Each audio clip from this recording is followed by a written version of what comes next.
After Mr. John Green and Mr. Perry Murphy, both amazing speakers who don't even look down to look at their notes. They just have it all memorized. I do not. I get papers. Woo! Yeah. Before I get started, I just want to give a shout out. It hasn't been mentioned yet, but every slideshow you're seeing tonight was done by my brother, Eisenberg, which the music and the timing and the transitions, all that takes hours and hours and hours of time. So let's give him a round of applause for it.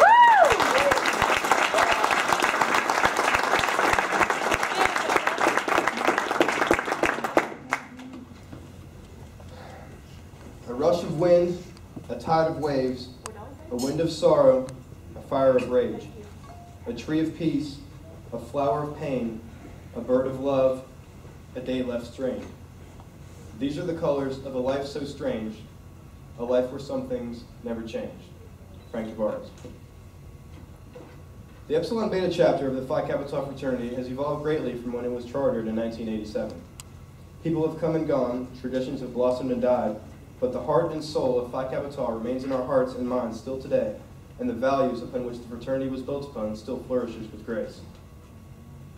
I've been asked to speak here today about the present status of the Epsilon Beta chapter. While I can throw numbers at you about how many actives we have or how many hours of community service we participate in, I would like to take this time to take a different direction and attempt to explain what the current status of the chapter does for its members. Each member that has joined has gotten different things out of this organization. We have had many members, and each one of you alumni sitting in front of me today can probably think back to your experiences in the Epsilon Beta house and laugh to yourself about the memories that were made. Phi Kappa Tau changes people. In the words of active brother Stephen Rule, I think people know, for the most part, what kind of person they want to be. Phi Tau provides all the necessary resources to guide that person to deciding what kind of man they want to become.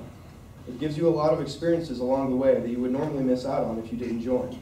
These resources and experiences mold people into who they are and into gentlemen of society. The current membership orientation officer, Shelton Norris, has similar thoughts. Ever since I joined Phi Tau, he says, I've taken responsibility a lot more seriously. This includes responsibility for my own actions with little projects that I participate in my classes, and in all other aspects of my life. Considering that Mr. Norris spent 6 years in high school, I think this is a drastic change for the better in his life. Everyone gets something different out of joining. For two of our members, Tyler Woody and Nick Aker, Phi Tau has given them the motivation and desire to excel in their classes. For other members, such as Secretary Sam Dunbar and Vice President Armand Milner, being involved in a social organization has made them more social and allowed them to communicate better with people and be more outgoing. Another feature of the Epsilon Beta chapter is service to others. In the words of the great Muhammad Ali, service to others is the rent which you pay for your room here on earth. At Epsilon Beta, we try to live by this statement and dedicate a lot of our hours to helping those in need, whether that be a simple trash cleanup on a riverbank or volunteering service at YMCA Camp Horseshoe. Sergeant-at-Arms John Frazier is an advocate of community service, as he would not have joined had it not been for the hours we donate to others. Mr. Milner agrees and goes on to say, I like that we try to make a difference in the world, no matter how small. Some people say that we can't make a difference by only helping a few people, but I say that for those few people, we sure made a difference. Nathan Wills has been touched greatly by the chapter. For the first time in my life, he says, I feel like I have a family that would help me with whatever I need. We realize we are not Alpha Chapter and we do not have over 100 active members at any given time. The small size of our chapter only brings us closer together and allows us to understand what family really is. While we are small, we also remember who we are nationally. In the words of Frazier, I like being a part of something bigger than me or our campus.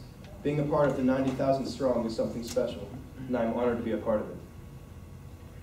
Clark Ford has also received a lot from being part of this organization. The thing I believe that changed me the most is my ability to lead, he says. I have always been a leader. With Phi Tau, I've had the chance to be a leader among my chapter, as well as attend the National Leadership Academy. By having an opportunity to do these things, I developed into a better leader and more effective leader. I learned that you can't always be dominant. Sometimes you have to step back and listen to your peers. I also learned that it is okay to fail as long as you have the support of your friends to catch you. When you get knocked down, they are there to pick you back up and help you push forward until you succeed. For me, Phi Tau and Epsilon Beta have done a lot. A lot of people don't understand what it means to go Greek. When you tell them that you are in a fraternity, they laugh or say, why do you have to buy your friends?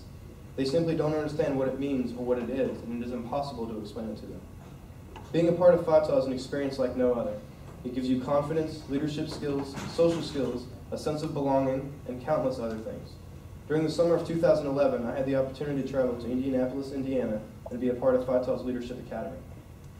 I was a bit nervous at first, for I'd only been a brother for one semester, and didn't really know what to expect. It amazed me how I could walk into a room full of people wearing letters and immediately feel as if I already personally knew everyone standing before me. Phi Tau seems to attract certain types of people. We are all so different on so many levels, yet when you really start talking to each other, we are exactly the same. Over the next 4 days, I participated in a number of activities and events with my fellow Phi Taus, and we all learned and grew together. When I returned to Epsilon Beta the following semester, I was elected the Membership Orientation Officer, and I used what I learned at leadership to teach our new associates what it means to be a Phi Tau. 2 semesters later, I was elected to serve as president, and I feel that I owe this to what I learned at Leadership Academy. In the little town of Montgomery, West Virginia, the days can get long and the classes get boring. Being a part of Phi Tau, for me, and probably for a lot of people, has given us a sense of adventure that is incomparable to any other. I know every day that as I walk home from class and push in the door to 810 3rd Avenue, someone will be there and something will be happening that will ease my mind and simply bring a smile to my face. There is never a dull moment in the Phi Tau house, nor do I believe there ever will be. The house is a place where memories are made, where friendships are built, and where brotherhood thrives. I live life to the fullest every day, and I like to think that I don't have any regrets in my life. With all those positive memories, I can still confidently say that joining Phi Tau has been the best decision I have ever made. What I have learned thus far, and will learn for the remainder of my active career at Epsilon Beta, will remain with me until the day that I die. Looking forward, I cannot say what will come of the active members. I cannot say who will be actively involved as alumni, and who will fall into the harsh pit of fire of the real world. What I can say is that every moment lived in the Epsilon Beta house will remain in the hearts and minds of each and every one of us as actives, and we will never forget the experiences which we have had the opportunity and privilege to be a part of. In conclusion, I would like to recite a quote from the most famous Phi Tau that has ever lived, Mr. Paul Newman. Now then, if we were to go the lowest road and plaster my face on the bottle of oil and vinegar dressing just to line our pockets, it would sink. But to go the low road, to get to the high road, shameless exploitation for charity, for the common good, that's an idea worth the hustle, a reciprocal trade agreement. Thank you.